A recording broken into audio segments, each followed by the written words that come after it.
You are with Wade, and this is Wade World. The world is a weird and increasingly strange place. So, we're going to go back into something simple where the bad guys are bad because they were bad kids, not because we decided they were. We live in a world where we're questioning making AI, so creating another world while living in a world where we were created by beings we call gods, who were just advanced beings. Created in a universe created by a demiurge, which is a god that creates universe, or an angel, overseen by a consciousness that creates all realities and multiple universes. So we're going to simplify it and come back to Harry Potter and the Order of the Phoenix. Now, Harry's a poor guy whose parents got killed by this psychotically, maniacally evil, bad kid who was bad since he was a child, Voldemort. And the good guys are nice and kindly, and everybody's got their good side and bad side. The bad side wants to kill everybody, like hilariously evil. Like this kind of evil exists in cartoons or books. Not really in real life, because even in real life, the evil is it has a strategy and some rationalization. So the book starts with Harry Potter and his cousin, who's grown up to be a big, tall, blonde bully boy, fat, with his friends, and they're trying to run the neighborhood, and they see Potter, and his friends are like, "Yo, let's go mess with your cousin," and he's like, "Yeah, let's not do that." Because he knows what Harry's capable of. So Harry's taunting him, and then they get attacked by Dementors. So Dementors are these soul sucking creatures of chaos and darkness that just love to suck souls out of people and leave them basically like living dead. And these creatures, they are confined by the wizards. Only wizards can see them to guard prison, the wizard prison. So they're not allowed in civilian areas, and they attack both Harry and his cousin, and all his cousin feels is this creeping, freezing feeling of hopelessness and dread, and he can't see them, right? So he doesn't know what's going on. So Harry rescues both of them, and by summoning a Patronus charm, and then he goes home, and then of course he's shouted at by his aunt and uncle.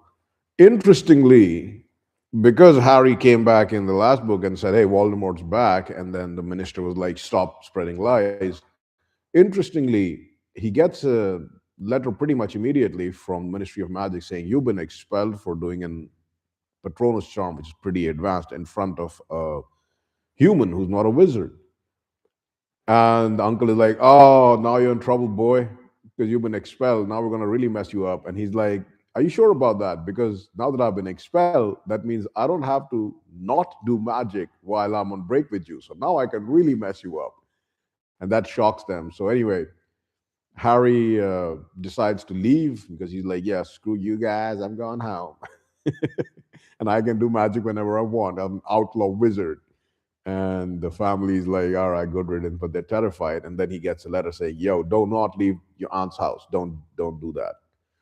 And I believe his aunt tries to throw him out of the house as well, and she gets a screecher, like a screeching letter that says, "Petunia, remember your promise." So, in the end, both parties, the cousin, his parents, they're angry, upset, and Harry's angry and upset, but they have to stay in the same house. So, anyway, his meeting is he has a full court trial for this, right? So, this is a student who has a full court trial. So, this is like the Supreme Court of the the wizards, and they try to trick him into being late for his own court appearance. But luckily, he's picked up by well meaning wizards, including Arthur Weasley, who again gets insulted by his uncle. And they pick him up pretty early and they go to the Ministry of Magic. And there, Arthur is told, like, "Oh, the court location and the court hearing time has been changed." So basically, they're trying to make sure it's pretty much like Jewish lawfare in Jew controlled countries, where they try to make sure that you get a judgment against you by messing with you. So they rush down to the court, and you know they see that this court is in session, and there is a very evil looking woman. Now, this kind of character, all right, this exists in real life. It's called Umbridge. He loves kittens, probably childless, bitter, malevolent entity of chaos. And she's really prodding and poking him, and so they moved the time of the court because they assumed that Harry wouldn't be there, so they'd be like, oh, he's not here, guilty. And Dumbledore wouldn't be there, but Dumbledore was smarter than them, so he just shows up and he's like, yeah, I was here by a happy accident like many hours ago, so I'm here. So basically, they're trying to judge Harry for doing a Patronus charm, expel him from the wizarding world, not just school. And then Dumbledore asks, like, all this is fine and good, but there is someone else who saw the Dementors, not just Harry, because they're like, Harry says the Voldemort is back. This dude is like the paper that he gets attention. And Dumbledore is like, there's another witch there. She can't do magic. So this is basically a squib born from magical parents but can't do magic, but has some magical ability. And the squib saw the Dementors, and this neighbor of Harry, she comes in, and she's actually the one who tells Harry when he scares of the Dementors, like, "Yo, get back into your house." And he's like, "What? You've been my neighbor forever. You're like this kindly old lady." She's like, "Yeah, I know you're Harry Potter. Like, I've been living here the whole, your whole life, monitoring you by Dumbledore." So he's like, "Oh, damn." This lady comes in and she's like, "Yeah, I saw the Dementors." And then, they're all discussing stuff. And Dumbledore just says, like, when has it become normal to call a full vision gamut, like a Supreme Court full bench trial for a simple case of underage magic? Like, this is abnormal what you guys are doing, especially considering now that we have two witnesses and the human boy who couldn't see it but could describe exactly what a Dementor feels like. You should be investigating what Dementors are doing in civilian areas, right? So he sort of wins the battle. Harry gets acquitted, and everything somewhat goes back to normal. But Harry notices that he tries to talk to Professor Dumbledore, and Professor Dumbledore, he doesn't respond to him. This probably also ties into the fact that from the beginning, Harry seems to have visions of what Voldemort is doing, especially when Voldemort is feeling a strong emotion like rage or pleasure or happiness or anger or frustration. So things proceed as they are. Harry goes back to the Weasley's house. Ginny's growing up. Things are developing with them. And the school year starts. So before the school year starts, Harry is also taken to a special place called Number 12 Grimold Place after the hearing because he doesn't want to go back to his cousin. And they're like, yeah, it's cool. We have another safe house for you. And this turns out to be a hidden place where only people who are told where it is can see it, whether wizard or human. And if they're not told, you can't see it at all. So this turns out to be the place, the house, the place where his godfather, Sirius Black, grew up. And now he understands that Bellatrix Lestrange and a lot of dark visiting families are related to the Blacks. And they were actually some of the most premier dark visiting families, right? Sirius was like an exception, a race traitor, if you will. So anyway, it's an interesting house. It's got many protections. It's got a big painting, a huge portrait that screams, uh, alcove, and in an alcove, a real item, real interesting thing. And it screams like filthy mudbloods for humans or muggle helpers and all that. It's like slurs against wizards who help human beings. And it has to be shut down. So Sirius is quite excited because he's been in hiding. He's exonerated in the eyes of Harry and the good guys, but the world still thinks he's a murderer. So he has to hide him there. And this is like a dynamic dude who just got out of prison after being there for like 12 or 13 years on a crime he didn't commit. So he's happy to see Harry. He's quite excited. He's always willing to go out, and there's lots of discussions. Hermione is there, and Ron is there, and all the rest. So they have some good times, even in this horrible house full of cursed things, right? Something that also ties in while they're cleaning up this house is they find a locket that an old locket that has a snake on it. So they comment on it. It'll come to be important in the future of the story.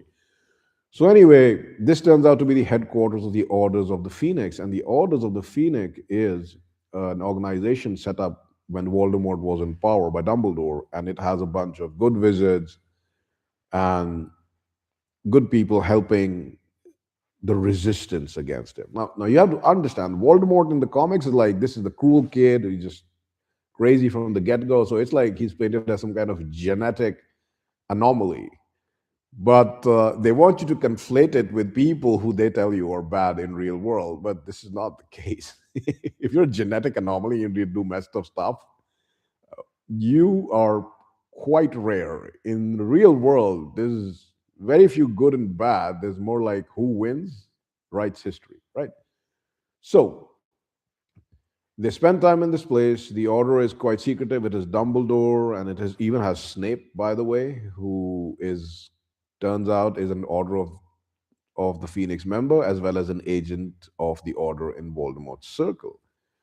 And Fred and George Weasley, who got the money from Harry's winnings of the last tournament because he didn't want it after Cedric Diggory was assassinated, was killed, they've started a joke shop. So they come up with all these interesting stuff that allows them to overhear the plans.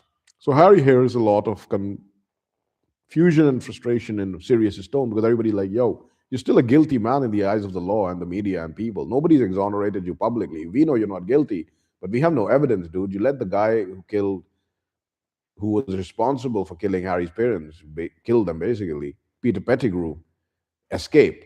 And the other guy that can testify to you is a werewolf, to you being innocent.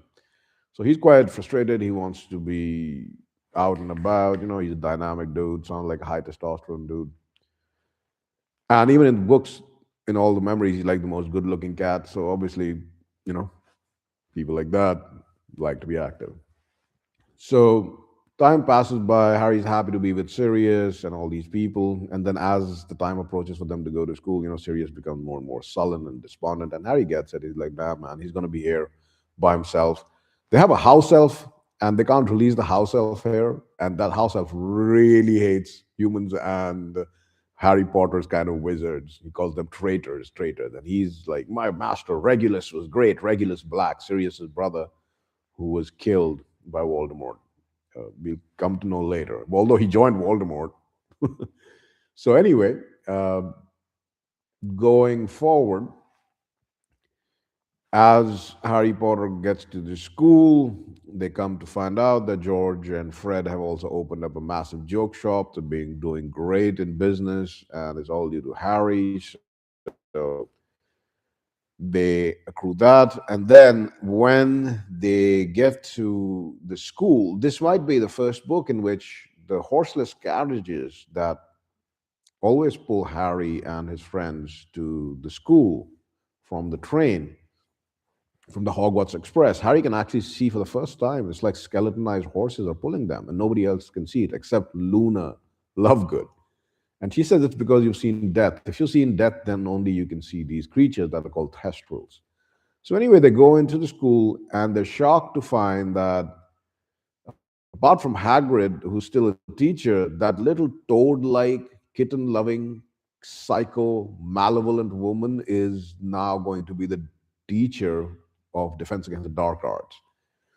So the school year is off to a bad start because Harry knows like this chick is a crazy psycho girl. Like this is not a good person at all. You want to talk about real evil? That's sitting right there wearing a pink dress and a kitty cat bow in her hair.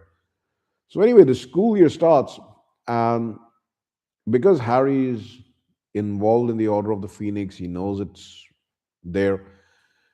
He gets to know what's happening a little bit. Sirius keeps him updated. They have plans, and they're also counter planning against Voldemort's plan because Voldemort's looking for something. Now, how Harry knows this is he keeps having these visions of Voldemort punishing people for not finding things, getting excited about finding things, punishing people for not finding things, getting excited about finding things.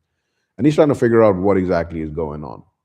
Now, as the school year progresses, it turns out that this psycho cat lady, Umbridge, this malevolent cat, not even lady cat, demoness, Umbridge. She's crazy. She tells the people all you need is a theoretical knowledge of defense against the dark arts, and that's all you'll ever need because there is no dark arts. So it's basically in 100%, 110% denial.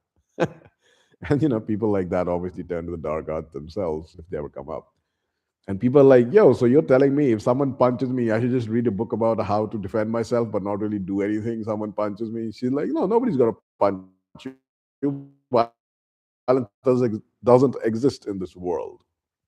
So we get off to this hilarious start. So everybody's frustrated. And Harry and Hermione and Ron, they keep trying to say, like, yo, you're full of shit. We saw Voldemort. And then she gives them punishment. Especially, she gives Harry this punishment, which is extremely cruel because he keeps telling her, like, yo, stop lying about the fact that Voldemort isn't back. I saw him. And she's like, you're going to get punished. So the punishment that she gives him is to write, I shall not lie. And every time he writes it in a quill, there's no ink, it is scratched on the back of his hand, and the quill uses the blood. So imagine having something scratch and bloody your back of your hand, and every time you finish writing that line, the hand heals and it gets scratched again. But it's repetitive scarring, right? So you are going to get scouring. And it's like, imagine somebody scarred you, the wound healed, and you got scarred again, the same place. It would be even more hurtful. Yeah, this is straight from the minds of some Jewish Bolsheviks from Russia who tortured the Russians for 70 years. And they keep telling us, like, oh my God, Germans were so bad.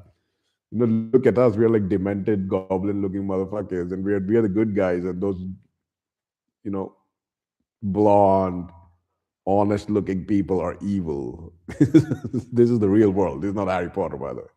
So anyway, this chick, she looks evil. She looks like a toad.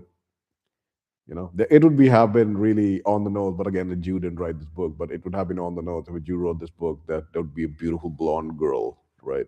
And the evil person would all be like goblins and orcs and trolls. Trolls would all be like the good people. So anyway, away from the segue.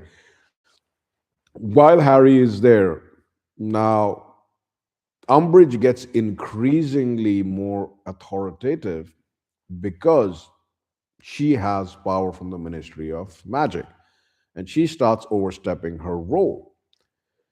And Dumbledore and the other teachers are like, yo, this is, you can't do that because you don't have that authority. She throws out Professor Trelawney, who is somewhat of a fraud in predicting the future. And Dumbledore is like, you cannot throw people out of this Hogwarts, the school, because I still control the grounds. I'm the headmaster. So before this, because he controls her and he corrects her multiple times, she's made the High Inquisitor of Hogwarts. This is a school, man. This is not the Bolshevik Jewish party of Russia. So anyway, so she starts putting up all these rules like no more than 3 students can meet.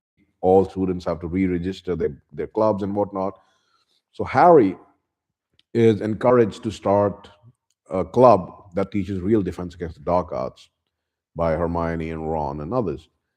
And a lot of people come just because they're like, yo, did you lie about Voldemort? And he's like, no, if I didn't lie and I don't want to discuss it. If you don't believe me, leave. And so the club is formed and they call it Dumbledore's Army because they look up to Dumbledore. And they practice in the room of requirement, which is pretty good at being a practice space because you can lock out people who are disloyal or whatever. Right. And they start this club called Dumbledore's Army. So Harry's pretty good at defense against the dark arts, obviously. So he starts teaching them. Then, you have wizards and witches and all these kids learning actual defense against the dark arts just because Umbridge, that toady, malevolent demoness, won't teach them and denies that anything bad is happening.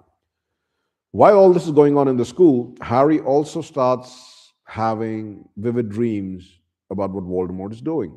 And one dream he has makes him wake up and immediately alert Ron because the dream he has is that Arthur Weasley is in some dark room in the Ministry of Magic and he's patrolling. and a giant snake comes and bites him, and he's lying on the floor dying.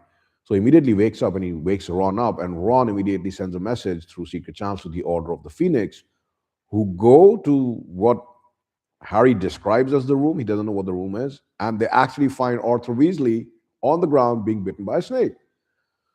So Arthur Weasley is rescued, and that is something that really shocks the Order of the Phoenix. And they're like, "How did you know this?" And he describes it, but Dumbledore gets it. He's like, "Yo, he has a connection to Voldemort's mind, and this is dangerous because then Voldemort could read his mind and he might misguide him." So he tells Harry, "You have to take occlumency lessons, which is basically blocking your mind against attack." And who's your teacher? The best at occlumency? Snape, the double agent. Right. So while Harry also goes to visit Arthur Weasley in the hospital, he oversees all the others there and making sure that they keep everything under wraps. But he sees Neville Longbottom as well getting out, and Neville like super embarrassed because what he sees is Neville's parents, and they're like gibbering idiots, not in a negative way, but technical way of the word idiot. Like they've lost their minds, but they still have some affection for the child. And it really hurts him because he's like, wow, these people were tortured into insanity.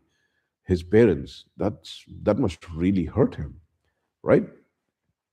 That really affects Harry, and it really makes him understand the whole background of why Neville is the way Neville is, why his grandmother is so haughty, proud, and strong, because she has to see her child and their, I believe that's his mother's mother or father's mother. She has to see her child and the spouse, husband or wife, behaving in an insane manner just for never giving up and being tortured to insanity, you know. So she's quite proud, and he meets him, and he's horrified by what he sees. So that really solidifies his hatred towards, Voldemort and Lestranges who tortured them. And he's like, these are good people. Why did you do this to them? It's like seeing like little kids being blown up, and the people blowing little kids up, telling you, "Oh, we're the victims, man. We had to blow these kids up," right? Yeah. So anyway, Harry goes back and he has all these lessons with Snape, and he really failed miserably. Like, Snape just keeps accessing his mind, and as Snape is accessing his mind, Harry goes back in his memory, so he can see Snape is right there. All his embarrassing memories, all his memories of good things that are happening. Sometimes the memories of Ginny. They're both developing feelings for each other. So throughout all of this thing, Arthur Weasley getting bitten, Umbridge becoming worse and worse, he tries to see Dumbledore, but Dumbledore refuses to see him. And when finally he does get a chance, he really feels this rage behind his eyes at Dumbledore that comes outside of Harry. And he's like, "Look at me." He's like, "Look at me."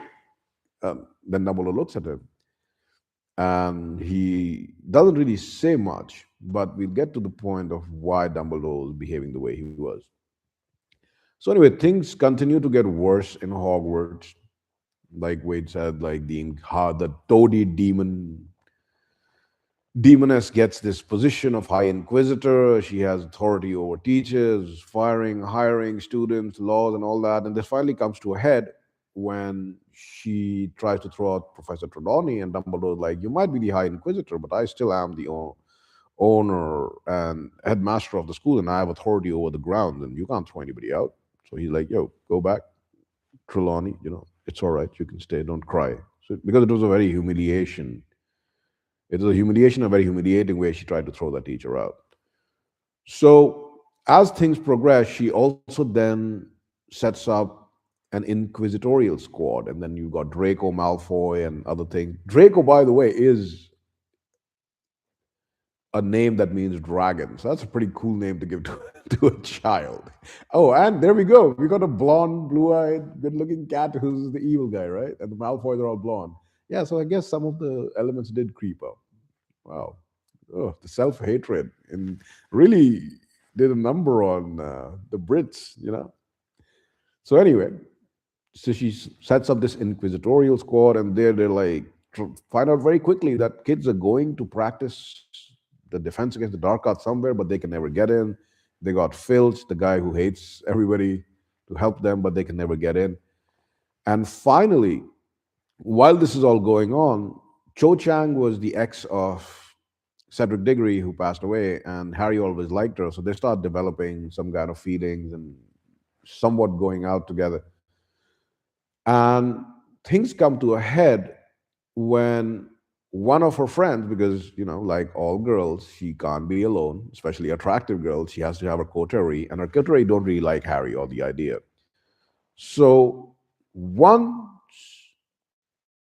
during a session of their practice, somebody manages to break into the room of requirement and sees all of them, and they have to like run, they have to scatter immediately, but they leave behind a very compelling document which has a list of all the names of the students who are in this, who signed the names, and it's called Dumbledore's Army.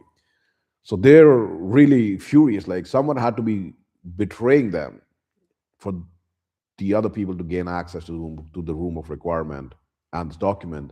And Hermione is smart. She's like, I didn't tell anybody, but I put a curse on the document as well, so that if anybody betrays us, they'll have horrible boils and sores on their face. And turns out that Cho Chang's friend was the one who betrayed them. So Harry immediately gets visibly angry and he confronts Cho, and she's like, "Oh, well, just like girly men and girls do. Oh, she means well." And he's like, "How are you defending her? We're all in trouble because of her. Screw you, buddy."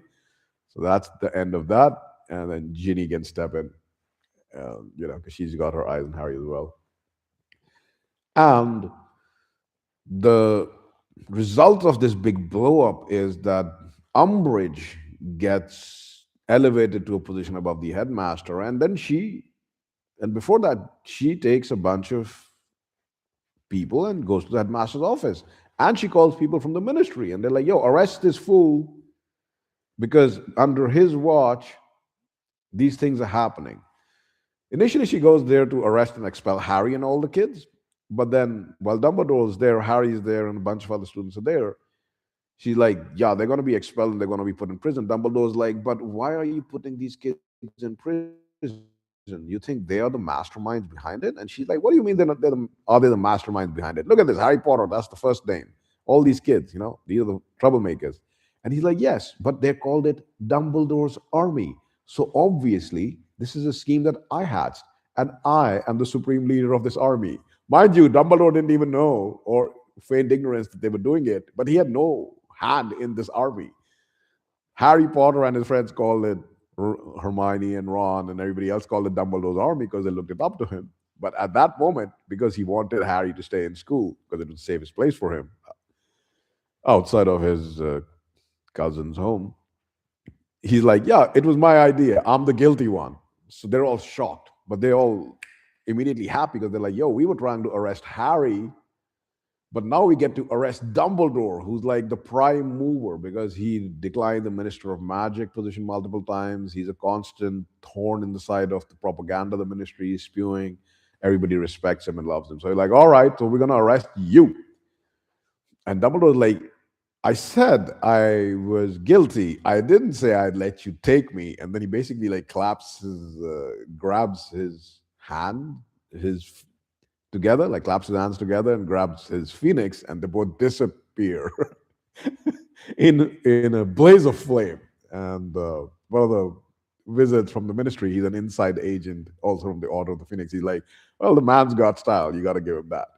So Dumbledore escapes, and now Hogwarts is completely under the control of Umbridge. She keeps putting more and more rules. It comes to such a head, and the punishments that she's giving Harry comes to such a head that George and Fred quit the school and they have a massive celebration where they break almost all the rules that she put forward and she can't do anything.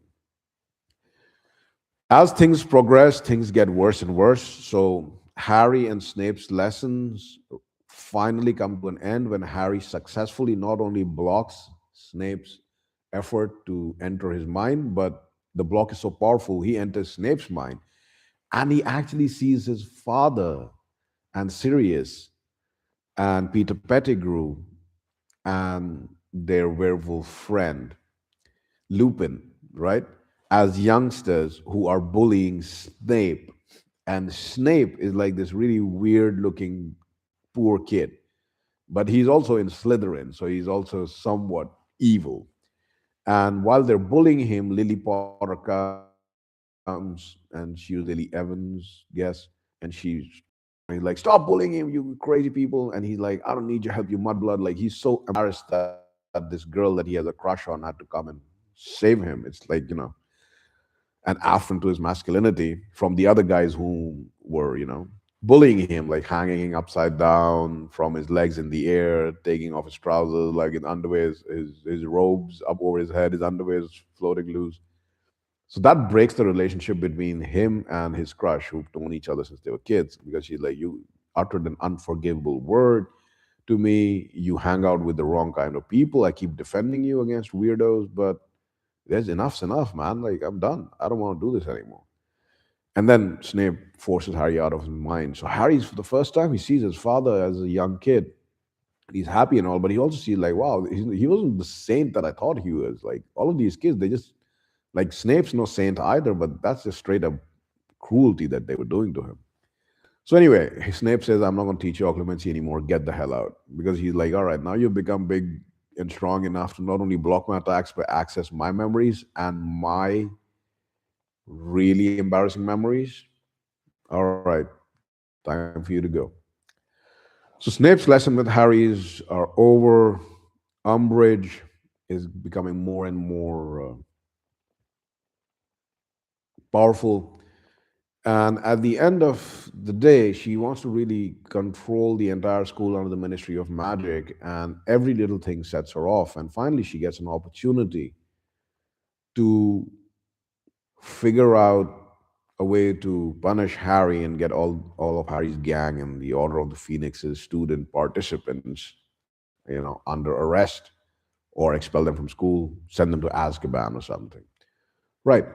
This happens because Harry has talked to Sirius once, and through the Flu Network, he appears in the fire. His head appears in the fire, and he's like, "What's going on? I'm bored."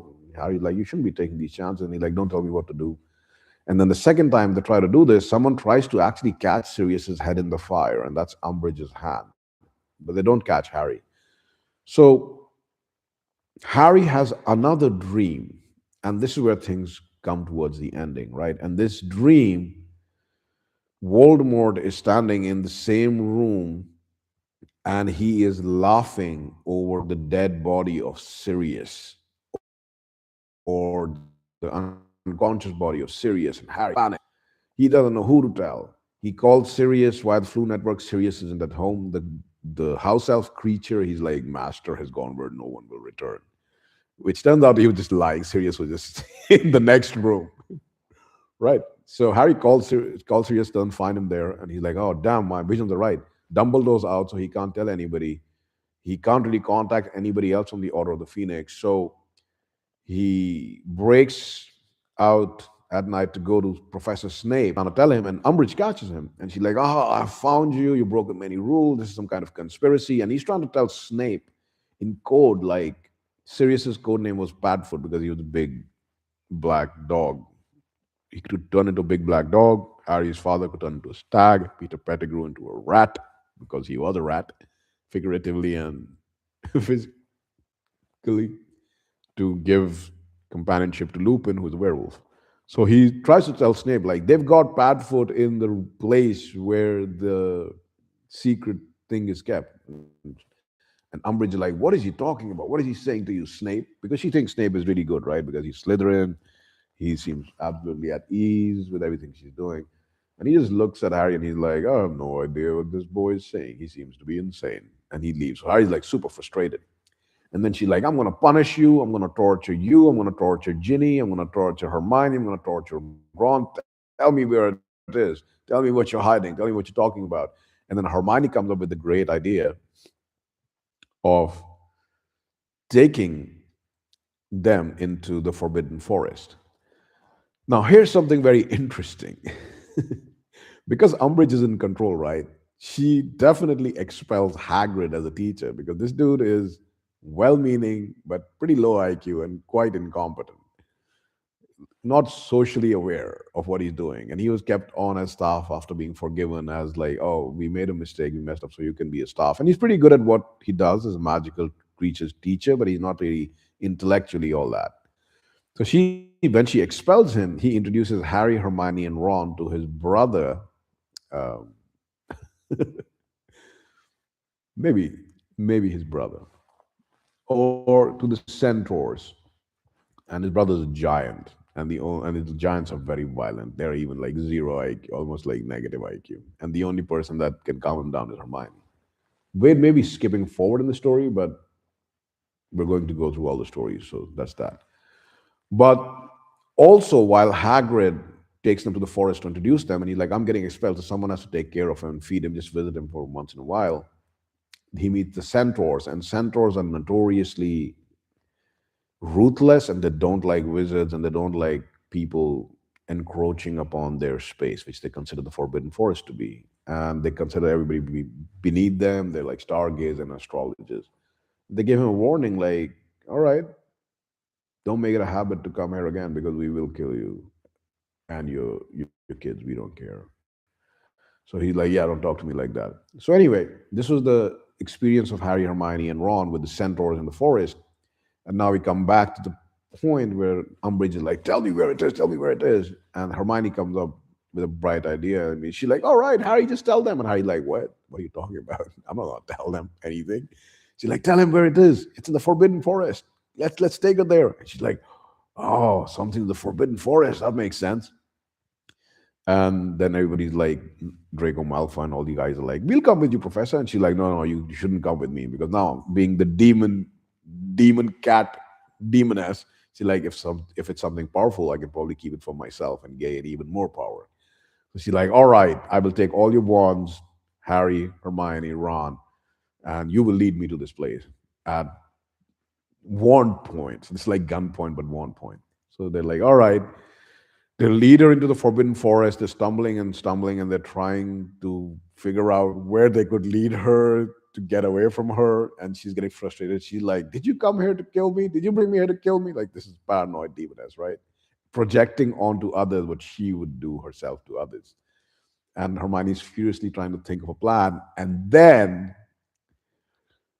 a bunch of centaurs roll up and they're like, yo, we warned you not to come back. Now we're gonna kill you. And then this chick, this demon is like, how dare you talk like that to a woman, to a witch, to a wizarding leader. You should know your place, vermin, blah, blah, blah, blah. And this is like, these are very prickly, honorable people. They do not joke around, they don't mess around, they take insults very seriously. And they're like, all right, who the hell is this toad looking bitch? And they attack her, disable her wand, and carry her away screaming, and Harry, Ron, and Hermione escape. So that's taking care of this demoness, the centaurs. Quit thinking. So they get back to Hogwarts and they're like, what's up now? Harry's like, yo, I still remember this vision. Sirius is in danger. If no one is coming to help, then we should go. And then Luna Lovegood, Neville Longbottom, and some of the other members of the Order of the Dumbledore's army, they're like, yo, we're not going to let you go alone. We want to come with you. And Harry's like, no, it's dangerous. And he's like, dude, what have we been practicing for this entire year? For danger. If you're not allowing us to go now, what is the point of doing all of that? We're not going to let you just go. You're going to have to take us. So a bunch of these kids, they go to the Ministry of Magic because Harry remembers that it was the same room where they found Arthur Weasley, and they tell him it's in the Ministry of Magic. It's a special room. And so they go to the Ministry of Magic. It's deserted. It's night. They go down to the lower levels. Apparently, the security is not existent there because a bunch of kids can just break in, and go to like the most secure areas, right? That's hilarious. It's like a setup, right? So they go through various rooms. There's a room with a big arch and voices that Harry can hear, but there's nothing behind the arch. This room is important. It's quite big. They go to some other rooms where time is slow and fast. And then they finally come up to this room, which has a lot of little white globes. And this turns out to be the room that contains all the prophecies that were told by the seers in their world. So Harry goes into the lane or the aisle where he saw Sirius lying unconscious, and there's nobody there. And he's like, "What happened?" So he's running back and forth. Everybody's searching. They're like, "There's nobody here." And then he hears a voice. It's of Lucius Malfoy saying, "But we got you, stupid." So it turns out that what Dumbledore feared had actually come true. Voldemort realized that he also had access to Harry's brain, and he gave him a false vision. So then, before Lucius tells him that, as they're walking around, one of the kids, I think it's Luna Lovegood, somebody says, hey, Harry, there's your name on one of these prophecies. And he picks it up, and it says, from some PBS Trelawney. So that Trelawney, the chick who's really bad at predicting the future, to uh, W.A. Wulfric Albus Albus Wulfric Dumbledore, Brian Dumbledore, W.A.B. Dumbledore, regarding Harry Potter and the Dark Lord. So Harry picks it up, and it's like, wow, this prophecy is about me. Nobody told me about this. And when he picks it up is when Lucius Malfoy comes and says that, well, congratulations, stupid. Now give it over. So a bunch of Death Eaters appear in the Ministry of Magic. So talk about terrible security. This is an inside job. This is basically an inside job. This is a highly secure area of the Ministry of Magic, and it's got kids and Death Eaters just coming in. Like, no worries. And they're like, yo, we want the prophecy, or we'll kill all of you. And everybody starts fighting immediately because they don't understand. The kids have been practicing with Harry. Like, these are not normal kids. These are kids who've been practicing Defense Against the Dark Arts on hardcore mode for about a year. And the Death Eaters are just like, oh, these are just some kids.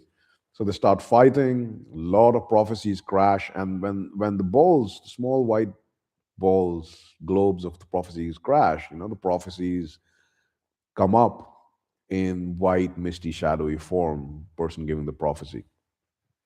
So a huge amount of ruckus ensues. Many people are injured. And finally, Harry and his friends escape from the prophecy room into the room of time, where time speeds up, slows down. One of the Death Eaters' head gets caught in an hourglass where it keeps shrinking from old man to baby, old man to baby. It's very distressing to watch. So it's a pretty dangerous room to be in. And then they finally break out of the time room, and they come to this room which has that arch with the whispers, and it has a bunch of stone seats around it. So it's like a small amphitheater. Now, here, one of the Death Eaters, he catches Ron or Ginny, one of the kids, and he's like, I'm going to kill her. Give me the prophecy. It's enough. Bellatrix Lestrange arrives. A lot of other Death Eaters arrive, and they're like, the Dark Lord is going to come. And the kids are basically at this point, like, they're still kids and they're outnumbered. So they're about to give up. And then suddenly the order arrives. Dumbledore arrives, Sirius arrives, Lupin arrives, all the adults arrive. And now there's a real battle going on because you've got Lucius Malfoy, who's an adult, fully skilled. You've got Bellatrix Lestrange, she's fully skilled. You've got a couple of other Death Eaters, very, very skilled. You've got some members of the Ministry who are mind controlled by the Imperious Curse fighting them. And now you've got Sirius, you've got Arthur Weasley, you've got Lupin, you've got finally Dumbledore coming in. And through all this ruckus, Harry keeps throwing the prophecy from one to the other so that the Death Eaters don't get it, and it crashes to the floor. And Sybil Trelawney comes up, says something unintelligible, and then vanishes. So now the Death Eaters are even more mad because not only have they failed to get the prophecy, they have failed Voldemort, who will punish them for failure. And now Dumbledore's coming. During this fight, Bellatrix, Bellatrix Lestrange fights Sirius Black, and Harry's like watching them fight, and they're both good at it. But he sees Sirius is laughing, and he lets his guard down, and he has this foreboding, and immediately Bellatrix kills him with a curse, and he falls backwards through the arch. But when Harry's shocked, like, oh my God, the only relative I had, my godfather, is just got killed. What the hell? He goes behind the arch, there's no body. And he's trying to run around saying serious, serious, serious, and then everybody's dragging him like, "Yo, he's gone. You can't help him. He's gone. Like, you can't help him." And he's just absolutely insane with grief and rage. So the Order and the Death Eaters, they come fighting out in the corridors, and the Order is coming out to the main foyer of the Ministry of Magic building with the fountain, and then Voldemort appears. And as Voldemort appears, he tries to possess Harry, and then Dumbledore appears, and they have a fight. And Voldemort's like, "I'm going to kill you, Dumbledore. How are you going to kill me? I'm in Harry's body, and Harry's your favorite. So you're going to have to kill Harry." And Dumbledore's like, "I don't think you can remain there too long." Harry can feel him as an evil presence controlling his mind and his body, right? But eventually, Dumbledore wins. Voldemort is cast out of Harry's body, and he's shocked, like, what happened? And Dumbledore's like, "Yeah, you can't handle Harry's body and soul, man. Like, your soul is broken. It's evil. His soul is good. And that purity, it's burning you. So you couldn't stay there for a very long." And he tries to attack and kill Dumbledore. So Dumbledore and him fight then, and all the others are watching. And while all this is happening, finally, the ministry officials start appearing, including the Minister of Magic. And as Dumbledore is about to defeat Voldemort, he's like, "Oh, got caught, not the right time." And he disappears along with the Death Eaters. But before he disappears, the Minister of Magic and a lot of Ministry people see that's actually Voldemort's hair. So Harry was right. He wasn't lying. And Dumbledore was right. And that's the end of that. The Ministry of Magic is shocked. I believe he resigns. He's like, "Wow, man, that is crazy." So Harry Potter and Dumbledore are vilified. Umbridge is kicked out of Hogwarts. Things are restored back to normalish. News publishers like, "Yo, Voldemort is back." So everybody like, "Oh, damn, Harry was telling the truth. We didn't believe him." It's the good times. It's the good times where the media corrects itself and the truth comes out. It's not like the time where people shoot JFK and say it was Israel and the CIA and the FBI and the Secret Service was involved, and then they're shut down, and like 50, 60 years later, people are like, "Yeah, actually, that's what happened." 60 years is like believing Harry when Voldemort is ruling the world and he's an old man or dead, right? In the books, it's like, "Oh, it's cool. It just took a couple of months and everybody believes Harry." Nice, feel good, right? So anyway, Harry's in grief. Sirius is gone, and then he's lost his family, and it turns out again, finds out what happened. So Voldemort, according to Dumbledore warned Harry about it. Voldemort gave him a false vision, which led to the death of Sirius, according to him. Creature lied or didn't tell the truth by omission that Sirius was not home, where he was just in the next room. He made it vague, right? So Harry is distraught, and he is believed by everybody, but he's lost his godfather, and he's lost his parents way before. So finally, he meets Dumbledore, and Dumbledore says, "It was my mistake. I have to explain a couple of things to you. From the beginning of the year, I knew you had a mental connection to Voldemort, and I knew he would use it against me. If you ever felt him in your mind, he would feel rage against me because he really hates me. Like, there's a competition between who he hates more, me or you, and I think he hates me, Dumbledore, more than you.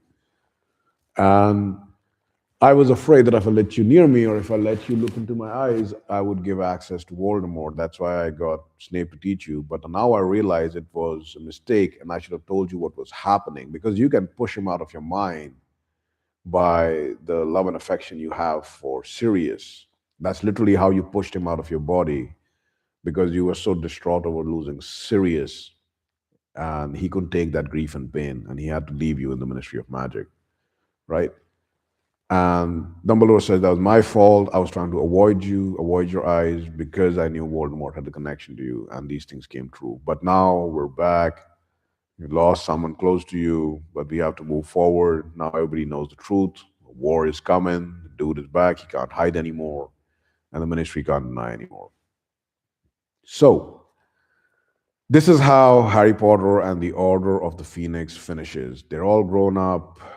They're 14 or 15, gone through death, seen death and torture and the results of politics and media and evil machinations firsthand. And now Harry has lost his godfather. He's become closer to Ginny and the Weasley family in general, his friends. He understands Dumbledore a little more. And Dumbledore promises him that we will get into, I will share more with you in the future. And he does. They get into the background of Voldemort. Who is this dude? Where did he come from, right? So, The Order of the Phoenix is the first of the final books that, as we can see, the theme that Wade has been telling you about Harry Potter, if you grew up with Harry Potter, it grew up with you, right? Because there was an year or two gap between the books. So you also grew up emotionally as a, from a child to a teen to an adult. So we see the themes getting darker, the themes of loss, the themes of grief, the themes of politics and media and machinations and betrayal and authority gone wrong. And this book finishes on a darker note, and things are only going to get darker from here. It's a far cry from the first book, where it's all like, oh, it's all magical. I'm a wizard. I jump up trees and buildings. To like, damn, I'm fighting dark wizards, like fully grown adult wizards on the other side who want to kill me, and they just killed my godfather, right? So that is Harry Potter and the Order of the Phoenix. Now, Wade might have missed some things. That's fine. This is not an exhaustive review of the book. This is just to give you an idea and take a light segue away from all of the things that are going to come. They're coming pretty soon in this world with AI. We're going to have AI Potter. Um, it's a little bit of a trip through memory lane of how it feels to read these books, experience these things. And if you listen to Wade, right, you can imagine them in your head. Of course, if you've seen the movies, they'll color your perception. Because Daniel Radcliffe, our Jewish Harry Potter, by the way, he makes a good Harry Potter. Like honestly speaking, like he matches the face very well. But you can also, if you choose to imagine Harry Potter and Hermione and Ron in your own ways, especially Hermione, you could definitely imagine as someone more charismatic than the wet towel that is the actress that played her. Don't you remember her name? It's like forgettable. The Ron dude was good. That was good casting. But anyway, that was Harry Potter and the Order of the Phoenix. Back to our regularly scheduled programming, and next time we'll have the next book in line. But until then, keep yourself safe. We're living in a world which is scary, and the villains are not always cut and dry. Sometimes in real life, Umbridge is an easy villain, but the more difficult villain would be, for example, someone you really trust, like Professor McGonagall, right? She's pretty good in the story. She's not a villain at all, but in real life, she could be. She could be an agent. She could be an idiot playing the part of an agent. She could be misguided. She could just be malicious. That's the reality. Until we get back to reality, as always in Wade World, keep it cool, keep it smart, and hope this made you smile and enjoy.